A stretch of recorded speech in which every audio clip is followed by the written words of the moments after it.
Hi, welcome back to Priya PJ vlog.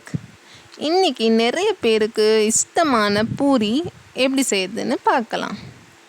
அதுக்கு நான் நைட்டே மூக்கடலை ஒரு 1/4 கிலோ அளவு ஊற வச்சுருக்கேன். இதை நம்ம காலையில் எழுந்திரிச்சோடனே அந்த தண்ணியை ஃபில்டர் பண்ணிவிட்டு இன்னொரு தண்ணி எடுத்துக்கிட்டு அதில் 1 டேபிள் ஸ்பூன் உப்பு போட்டுக்கிட்டு மஞ்சள்தூள் 1 சிட்டிகை போட்டு குக்கரில் வேக வச்சு எடுத்துக்கலாம். ஒரு 4லேருந்து 5 விசில் நம்ம வச்சோமா அது போதுமாக இருக்கும். குக்கரில் போட்டு நம்ம ஒரு 5 விசில் வர மாதிரி வச்சுருவோம். பேரலெல்லாம் நம்ம பூரிக்கு தேவையான மாவு ரெடி பண்ணிக்கலாம். கோதுமை மாவு ஒரு பவுலில் நம்ம எடுத்துக்கலாம். இதுக்கு ஒரு 1/2 டீஸ்பூன் உப்பு சேர்த்துக்கலாம். 1/2 டீஸ்பூன் உப்பு, 2 டீஸ்பூன் ரவை, அதுக்கப்புறம் 2 டீஸ்பூன் எண்ணெய் சேர்த்துட்டு நம்ம நல்லா கொஞ்சம் பிசையலாம். 2 டேபிள் ஸ்பூன் எண்ணெய் இதை போட்டு நம்ம நல்லா பிசைஞ்சிட்டு கொஞ்சம் கொஞ்சமாக தண்ணி ஊற்றி கொஞ்சம் கெட்டியாக இருக்க மாதிரி நம்ம பார்த்துக்கலாம். அப்போ தான் நமக்கு பூரி நல்லா புசு புசுன்னு வரும். நான் இன்றைக்கி ரவை ஆட் பண்ணல, நீங்கள் ரவை ஆட் பண்ணிக்கோங்க. ரவை ஆட் பண்ணால் அந்த புசு புசுன்னு வர்றது ரொம்ப நேரத்து வரைக்கும் அப்படியே இருக்கும். கொஞ்சம் கொஞ்சமாக நம்ம தண்ணியை ஊற்றி பிசைஞ்சிக்கலாம்.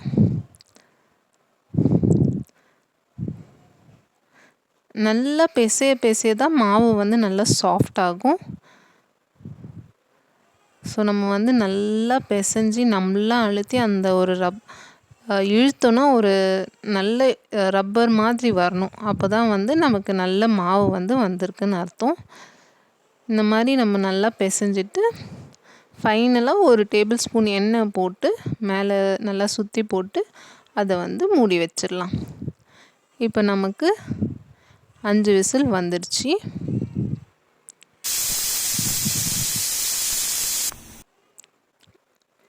இப்போது இதில் இருக்க தண்ணியுமே நம்ம யூஸ் பண்ணிக்கலாம். சேம் தண்ணியை வச்சு நம்ம குழம்புக்கு வைக்க யூஸ் பண்ணிக்கலாம். அடுத்து இப்போ குழம்புக்கு தேவையானது கருவேப்பிலை, இஞ்சி, பூண்டு, வெங்காயம், தக்காளி, அதுக்கப்புறம் கொத்தமல்லி. இப்போது இதில் வெங்காயம், தக்காளி, இஞ்சி, பூண்டை நம்ம நல்லா பேஸ்ட்டாக அரைச்சிக்கலாம். இப்போது நம்ம எண்ணெய் ஒரு 2 டேபிள் ஸ்பூன் விட்டுக்கிட்டு எண்ணெய் நல்லா சூடாகி வரட்டும். எண்ணெய் நல்லா சூடானோடனே நம்ம கடுகு, சீரகம், கொஞ்சம் உளுந்து, கடலைப்பருப்பு இதை சேர்த்துக்கலாம். கடுகு நல்லா பொரிஞ்சு வந்ததும் நம்ம சீரகத்தை சேர்த்துக்கிறோம். இதில் கொஞ்சம் பெருங்காயத்தூளும் சேர்த்துக்கலாம், அது ஆப்ஷனல் தான். கடுகு பொரிஞ்சதும் கருவேப்பிலை சேர்த்துக்கலாம்.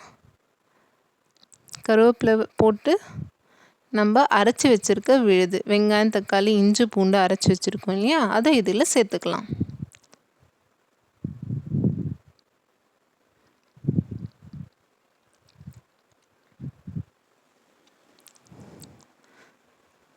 ஓகே, கருவேப்பிலை ஓரளவுக்கு பொரிஞ்சிருச்சு. நம்ம இப்போது இந்த விழுதை இதில் சேர்த்துக்கலாம். சேர்த்துட்டு இது நல்லா கொஞ்சம் சூடாகட்டும், நல்லா ஃப்ரை பண்ணிக்கலாம்.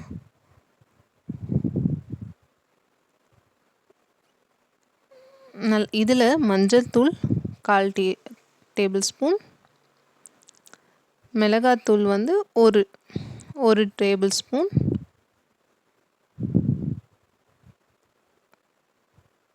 நல்லா சேர்த்துக்கலாம். தனியாத்தூள் ஒரு 1/2 டேபிள் ஸ்பூன் சேர்த்துட்டு நம்ம இது நல்லா பாயில் ஆகட்டும். நல்லா அந்த பச்சை வாசனையும் மிளகாத்தூள் வாசனையும் போகிற அளவுக்கு நல்லா இதை நம்ம வேக வச்சுக்கலாம். இப்போ ஓரளவுக்கு வெந்துட்ட உடனே நம்ம இந்த உப்பு சேர்த்துக்கிட்டு மிக்சர் ஜாரை கொஞ்சம் அப்படியே அலசிட்டு அந்த தண்ணியை சேர்த்துக்கலாம். உப்பு ஓவராலாகவே நம்ம இதுக்கு 1 டேபிள் ஸ்பூன் போதும். ஓரளவுக்கு அந்த பச்சை வாசனைலாம் இப்போ போயிடுச்சு. இப்போ நம்ம இதில் தண்ணி சேர்த்துக்கலாம். லைட்டாக அந்த இது மட்டும் அலசி இதில் சேர்த்துக்கலாம். நிறைய தண்ணி சேர்க்க வேணாம், ஏன்னா நமக்கு மூக்கடலையே கொஞ்சம் தண்ணி இருக்குது. இப்போ இதில் நம்ம சேர்த்துக்கலாம். நல்லா பாயில் ஆச்சுன்னா நமக்கு நல்ல ஒரு திக்காகவே கன்சிஸ்டன்சியில் இந்த குழம்பு வந்து ரெடி ஆகிடும். இப்போ இதை வந்து நம்ம மூடி வச்சிடலாம். இது கொஞ்ச நேரம் நல்லா பாயில் ஆகட்டும். பாயில் ஆகி கொஞ்சம் திக்காக பூரிக்கு ஏற்ற மாதிரி வரும். அப்போ நம்ம இது பண்ணிக்கலாம். இப்போ நம்ம பேரலாக பூரி ரெடி பண்ணலாம். மாவு நல்லா ஊறி வந்திருக்கு. ஆனால் பூரிக்கு ரொம்ப நேரம் ஊறணுன்ற அவசியம் இல்லை. ஒரு 10 to 15 minutes நல்ல ஒரு இது வந்தாலே நமக்கு இதாகிடும். ரவை போடுற பூரி ரொம்ப நேரத்துக்கு அந்த புசு புசுன்னோடவே இருக்கும். இப்போ நம்ம சின்ன சின்ன உருண்டையாக எடுத்துக்கலாம்.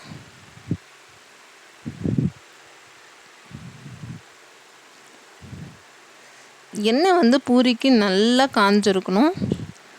கொஞ்சம் எண்ணெய் வந்து அரையாவது, அதாவது பாதி வானிலைன்னா இருக்கணும்.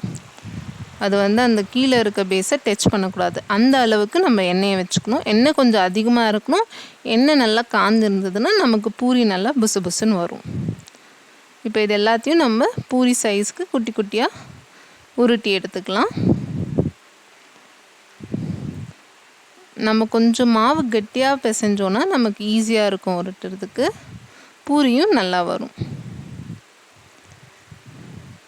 இப்போ நம்ம ரெடி பண்ணி எடுத்துக்கிட்டோம். இப்போது எண்ணெய் நல்லா சூடாகி வந்ததும் குழம்பு நமக்கு பேரலாக கொதிச்சிட்ருக்கு.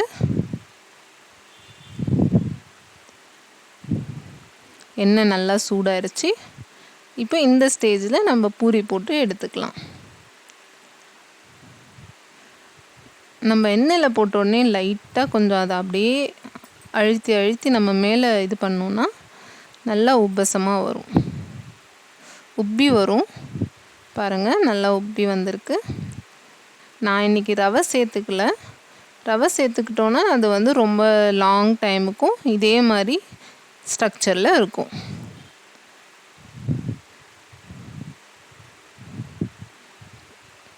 இருக்கிற பூரியும் நம்ம இதே போல் சுட்டு எடுத்துக்கலாம். நம்ம இந்த மாதிரி ப்ரெஸ் பண்ண தான் அது கொஞ்சம் நல்லா உப்பி வரும். அதே போல் எண்ணெயும் நல்லா சூடாக இருக்கணும். கலரும் நமக்கு இந்த மாதிரி வரும். ஓகே,